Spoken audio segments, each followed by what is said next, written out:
안녕하세요. 아미코젠퍼시픽 교육팀입니다.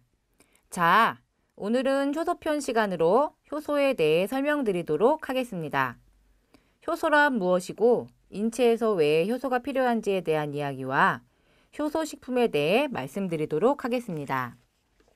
지난달 7월 20일 아미코젠퍼시픽은 2종의 신제품을 출시하였는데요. 오늘은 효소의 일반적인 내용과 함께 효소식품인 제너두 효소수와 파워엔자임 숙취효소에 대해 알아보도록 하겠습니다. 자, 그럼 준비되셨나요? 효소의 정의와 어원에 대해서 먼저 말씀드리겠습니다. 먼저 효소의 정의에서 효소란 생명체 내 모든 대사활동에 작용하는 가장 중요한 단백질로 모든 생물의 세포와 혈액, 인체 조직 속에 존재하는 생명 대사물질입니다. 조금 어려우시죠? 쉽게 말씀드려서 단백질로 구성되어 있으면서 인체 신진대사에 중요한 역할을 하는 물질이라고 생각하시면 됩니다.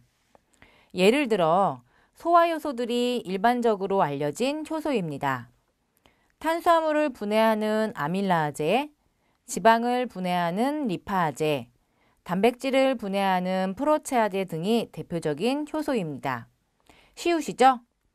자, 이런 효소들이 인체 내에서 하는 일은 다음과 같습니다. 첫 번째, 인체 내 화학 반응인 분해작용, 합성작용 등에 관여합니다.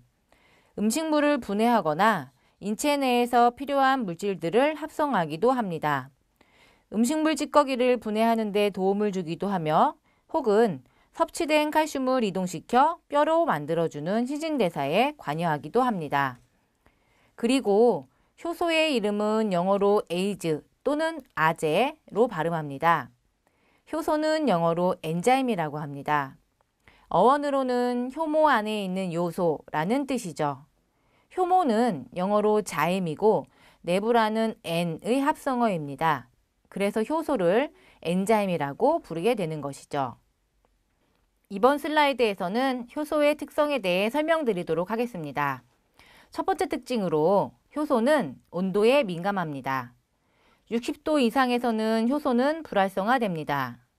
대부분이 인체의 온도, 즉 30에서 40도에서 안정 상태를 유지하며 활성도가 높습니다. 효소를 너무 높은 온도에서 노출시키면 불활성화되기 때문에 활성이 없어집니다.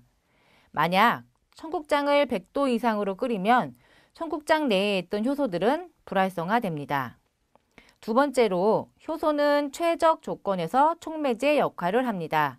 주로 pH와 온도 조건이 최적화되면 그 반응 생성물을 대량으로 만들어냅니다.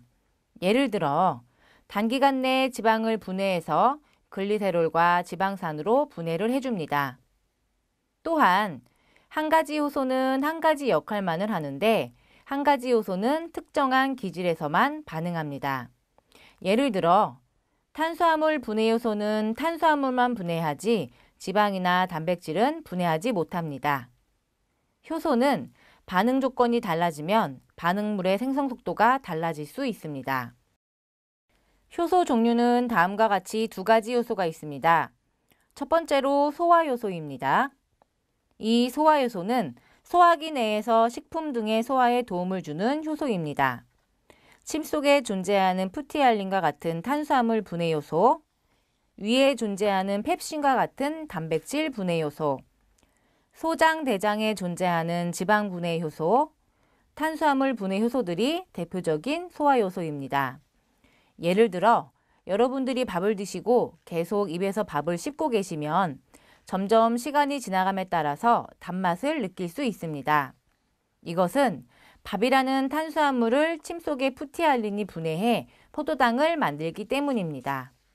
그리고 과일, 채소 중에 존재해 고기의 연육에 도움을 주는 파인애플, 브로멜린 요소, 키위, 액티디닌이 대표적인 단백질 분해 요소입니다.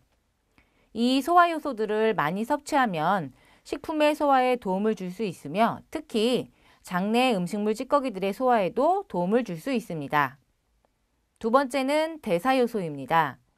이 대사효소는 인체 정상적인 에너지 이용과 신진대사를 원활하게 하는 효소로 세포 및 혈액, 인체 조직 등에 존재합니다. 쉽게 말씀드려 인체의 정상적인 생명 유지 활동에 도움을 주는 효소라고 말씀드릴 수 있습니다. 그 대사 효소의 종류는 산화 환원 효소, 전이 효소, 가수분해 효소, 이성화 효소 등이 있습니다. 예를 들어 포도당을 글리코겐 형태로 저장한다거나 체지방을 분해하는 대사 효소들, HDL 콜레스테롤 생성에 도움을 주는 대사 효소들이 있고, 알코올을 분해하는 알코올 대사 효소, ADH, ALDH 효소 등이 있습니다. 인체는 이런 대사 효소들의 활성이 좋을수록 건강과 신진대사에 도움을 줍니다.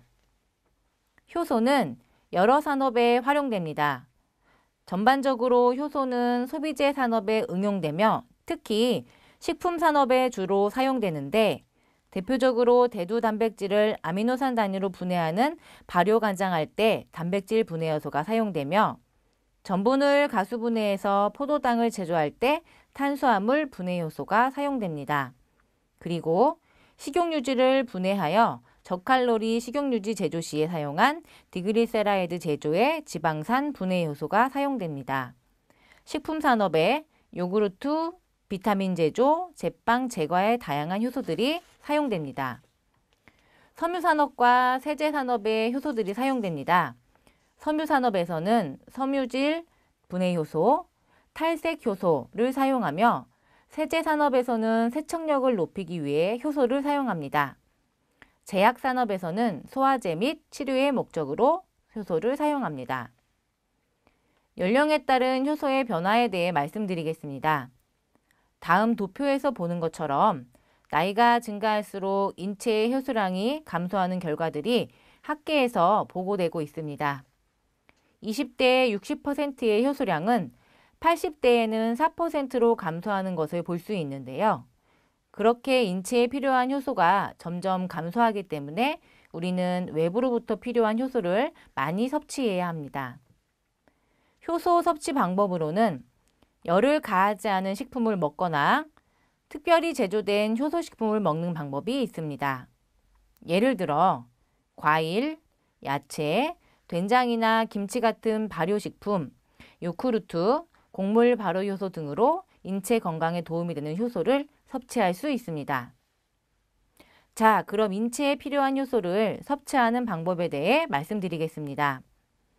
간단한 방법으로는 효소식품을 섭취하시면 됩니다.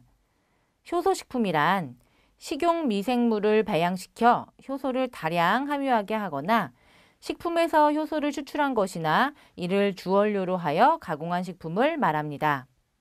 주로 알파 아밀라제, 프로테아제, 리파아제를 함유하고 있어야 하며 건강기능식품보다는 일반 식품으로 분류됩니다. 주변에서 많이 볼 수 있는데요. 효소가 함유된 식품이라고 생각하시면 됩니다.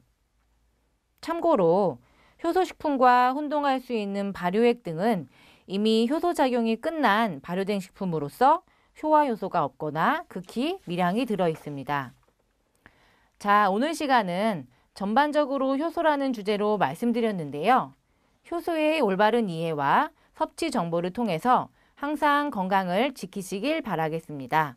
이것으로 효소편 교육을 마치겠습니다. 감사합니다.